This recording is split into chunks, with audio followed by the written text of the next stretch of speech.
Hello, grade 12s. Welcome back to the channel, Science Therapy, hosted by the one and only science therapist, Uabudiwa Sos Ugobela Wemets. And without any further ado, let's look at these questions that we have here.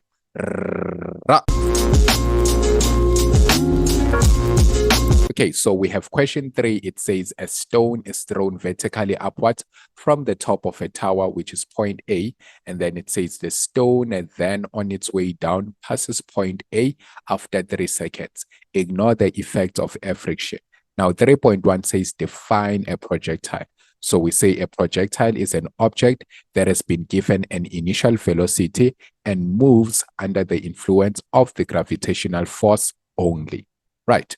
Okay, then we have 3.2. It says calculate the magnitude of the velocity with which the stone was thrown, and that for 3 marks. Right. Now we are told that this ball passes point A on its way back down after 3 seconds. So that is to tell us that the ball was thrown from point A. It goes all the way, reaches a maximum height, and then goes back down. And this journey here takes 3 seconds. So from this point of release and back again to the point of release. So this is a journey that takes 3 seconds, right? And then to calculate the magnitude of the velocity, so we are required to calculate the v initially here. Now, what can we do? The option that I have here is to break this down here. So let's say this is 0.1 and this is 0.2. So 0.1 is when it's moving from the point of release all the way to the maximum height. And then 0.2 is when it's moving from the maximum height and then back to the point of release. Right. So let me choose to answer this using 0.1. So the v initially there, I do not have it, but then at the maximum height, the velocity is 0. So my v finally will be 0 meters per second. Note that I'm only using the part from here to the maximum height, right? So bear with me. This is A is equals to, if we are taking upward as positive, then A is negative 9.8 meter per second square, right? Then we are looking for the velocity. So our change in time, in our case here, if this whole journey takes 3 seconds, we can see that here we have a symmetrical graph, right? So that means the same time it takes to move from the point of release to the maximum height will be the very same exact time that it moves from the maximum height back to the point of release. So we'd have to take this 3 seconds and divide it by 2. So that means it's 1.5 seconds going upward to the maximum height and 1.5 seconds going back to the point of release. So here I will have 1.5 seconds. Now the formula that I'll be using obviously is Vf is equals to Vi plus A and then delta T. What's my Vf? It's 0. And then I have Vi and then A is negative 9.8. Then here I have delta T. So to calculate, remember delta T, I do have it. So let's substitute. Okay. So my delta T in my case is 1.5. And then if I just multiply this, my V initially ends up being 14.7 meter per second, right? So this was one way to go about it. Let's call it option number 1. Then someone else might say, okay, what if I just use the fact that I do have the displacement? Now, this person does have the displacement because now, if you were to check here, remember, if we say this, that this ball here, so let me erase. If we say that this ball is moving all the way to the maximum height and then reaches a certain height there, so let's call it delta y, and then from the maximum height makes it back to the same point of release, then now it's going in the opposite direction, which means we have to indicate it as negative delta y. If we were to look for the displacement here, remember this is just the shortest distance from the starting point to the final point, which if we can just look at that, if a ball traveled to the maximum height and back to that same point of release, then we say the displacement is just 0 because there is no difference in the distance traveled, right? So the displacement here would be equals to 0 because the same height it travels to the maximum height is the same height it travels back to the point of release. So this would be 0 meters. Now, having that, they would use this formula here to say that they have delta y is equals to VI and then delta t plus half a delta t square, right? Now, what's your V initially? That's what you're looking for, right? But then you have 0 here, then VI, your delta t. In this case, the delta t will no longer be 1.5 seconds, but now will be 3 seconds because remember, we are considering the whole journey here. We are considering from the starting point here and then all the way back to the same point of release. So it takes 3 seconds. The whole journey is 3 seconds. Then they would substitute the 3 here, then plus half negative 9.8, and then here you have 3. Square that. Now, if you are to calculate, that means you have your 0 here, 3 VI, and then this gives you a negative 44.1, which you would have to then transpose to the side. 44.1 is equals to 3 VI. Then divide both sides by 3.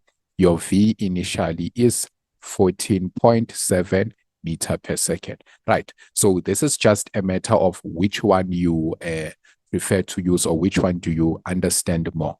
But then both options gave you the same exact answer. Right. Okay, so let's proceed to 3.3. It says calculate the maximum height above point A reached by the stone. Right. So to calculate that, remember from the previous question, we have already deduced that our V initial was 14.7 meter per second. Then if we are still considering the path where it takes, where it is being projected from the top of the building and all the way to the maximum height, that means our V finally is still equals to 0 meters per second. It's at the maximum height.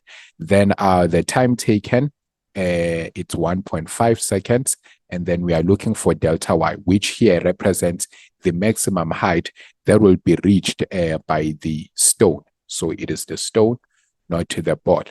Then, okay, now we can use the formula that goes delta y is equals to VI delta t plus half a delta t squared. Now our V initially 14.7, and then our time, that's 1.5, then plus half, here I have negative 9.8 and then 1.5 square. Right. Now, if you just punch that into your calculator, you have 11.025 meters. Right. So they just said calculate the maximum height above point A. Right. So note this one is not saying above the ground. It's just saying above point A. So the height they're looking for is only this one here, right? So be careful if they say above the point or above the ground. So, okay, we have it like that. So this would be my option number 1, right? Now, someone else might have approached it like this if they used option 2. So you would say, I have VF squared is equals to VI squared plus 2 and then A delta Y, right? And then at this point, what you'd say is I have VF, this is 0, and then VI, that's 14.7, and then square that, plus 2. Remember the A, still negative 9.8, and then you have delta Y, right? Now, calculating this, you just end up having, from this, you'd end up having 216.09. So let's just transpose this over to the side. That's 19.6 delta y. And then the 14.7 square gives us 216.09. Then we can divide both sides by 19.6. 19.6. Then the delta y is still equal to 11.025 meters. So again, 2 options, and then you still get the same exact answer. Now, this topic is very open to your own creativity because if you were to check the memo, some other questions, you find that there are about 8 to 10 options on the very same question. So that means whatever that you think of doing here, do not doubt your approach. As long as it makes sense and then it leads you to the correct answer, then it is definitely correct. So hence, I'm even showing you more than one option of doing it. Right. Okay, so let's move to 3.4. It says, on its way down, the stone takes 0.1 seconds to pass a window of length 2 meters. So it takes 0.1 seconds to pass this point here, this window. As shown in the diagram above, the top of the window is at a height of 41.6 meters above the ground, right? So the top of the window here is at a height of 41.6 meters above the ground. Calculate the height h of the tower. So they wanted the whole height of the tower. Now, from this, we can see that it would be quite easy to calculate the height of the tower only if we had this height here.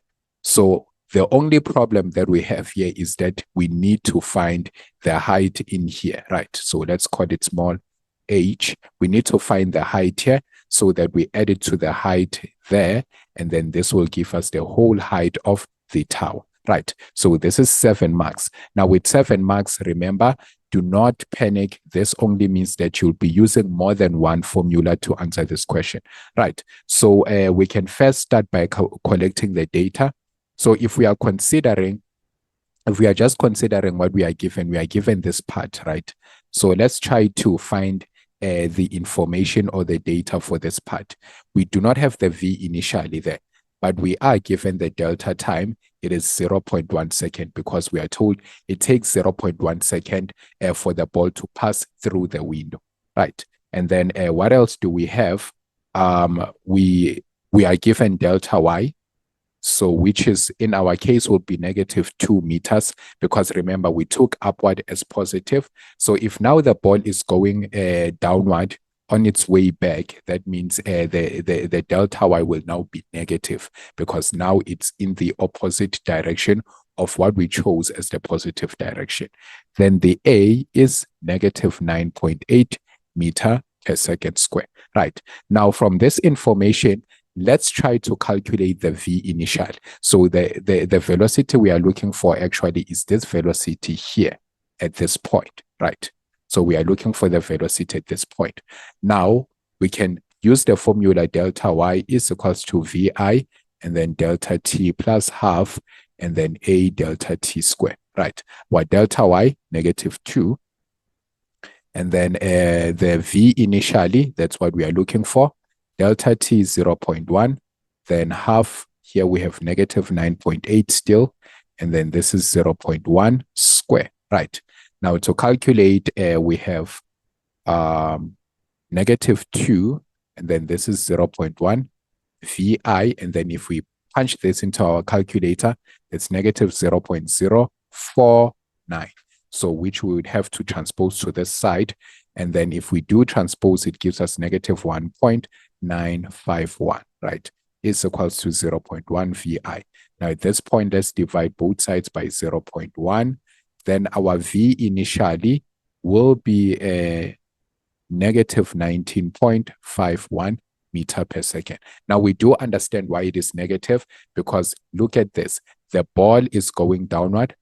Ball is going down, but then we chose upward as positive. So if the ball is going down and we choose up as positive, our velocity becomes negative and our delta Y becomes negative as well. So hence we are getting those answers. Right. Now, I need you to consider something here. Remember, we already calculated the V initially here, and then we found 14.7 meter per second, right? Now the ball travels to the maximum height and then goes back to the same point of release. Now at the same point of release here, what is the velocity of the ball? If we are considering that this is symmetrical, it is a parabola, then we know that the velocity at this point, now that it is coming down, has to be -14.7 meter per second. So same magnitude, but opposite direction, right? So look at this. Just let's focus on this point now. So bear with me, go with me here. Let's focus on this point here. So the one that I've indicated just here. Look, we just have the V initial for this part, and then the V initially that we calculated for this part here can be indicated as the V finally here, because this will be 19.51, negative 19.51. If we are only to consider this part here, this shaded part, then that means we have our V initially as negative 14.7 meters per second. Then we have the V finally as negative 19.51 meter per second, because now the V initially for this part indicates the V finally for this part here. Right, please bear with me. Then A is equals to negative 9.8 meter per second square still, right? And then now to calculate our delta Y, then we would use the formula VF squared is equals to VI squared plus 2 and then A delta Y. What's our VF? Now it is that negative 19.51. And then square that. What's our VI? That's negative 14.7. And then square that. Now we have 2. Then the A here, negative 9.8. And then multiply by delta Y. Now, if we just transpose all this over to the side, and then we punch it in our calculator, it gives us 164.5501 is equals to negative 19.6 delta Y. If we divide both sides by negative 19.6 like this, negative 19.6, then our delta Y becomes, so come here, our delta Y is now equals to negative 8.40 meters, rounded off to 2 decimal places, which just indicate that the height H here is what? Is 8.4 meters. Remember, height is a scalar, so the negative here is only representing that the displacement is going downward. But then since we are looking for the height, we just dispose of that negative and then we just write it as a positive. So it's 8.4 meters. But then remember, what are we looking for? Height H of the tower. So if this is 8.4 and then this is 41.6, to get the height of the tower, we need to add the two heights, right? So that means, therefore, H will now be equals to 41.6 meter plus 8.4 meters. Then this is H is equals to 50 meters, right? And that's how we would calculate the height of the tower. So please make sure that you play the video as slow as possible and try to understand what the approach that I took here, right? So try to just play the video as much as possible, and then if you feel that you need to rewind and then listen to me properly, then do exactly that. Okay, let's move to 3.5. It says, using the ground as reference, sketch a position versus time graph.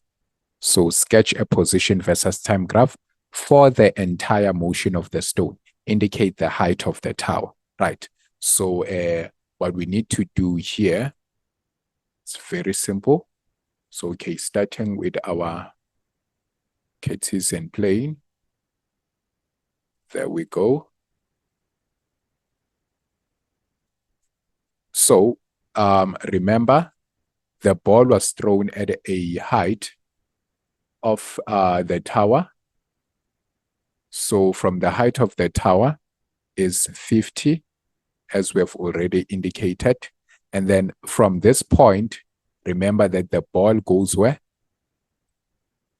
It goes upward, reaches a maximum height, and then passes that point of release and then goes back down to the ground, right?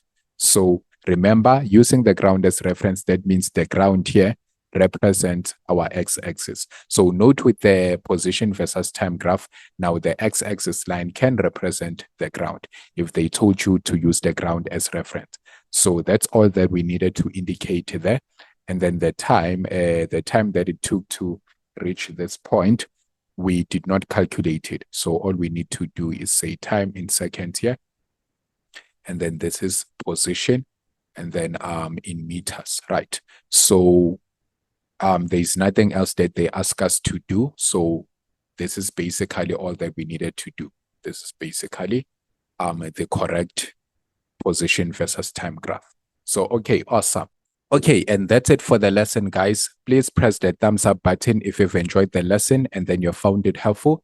And if you've been watching the videos and haven't subscribed yet, please hit that subscribe button. But most importantly, please share the link with your friends and classmates so that they may also find assistance. Remember, do not be selfish. We are winning as a team.